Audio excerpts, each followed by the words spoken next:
All right, if you got to replace this because the balls get clogged up or whatever, they won't move anymore. If you just can't get the thing cleaned out and free, or this gets damaged, then you order this part here. It's got,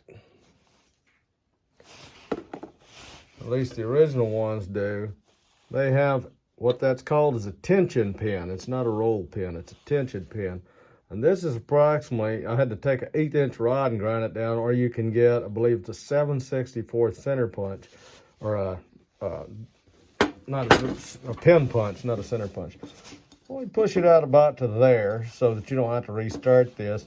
Then you'll unbolt that and you can take that part out. Don't go trying to pry it. Once you get that pin out, and these two screws back here, you can pull it out. Me personally, I just buy the entire APS-2 and not try to deal with it.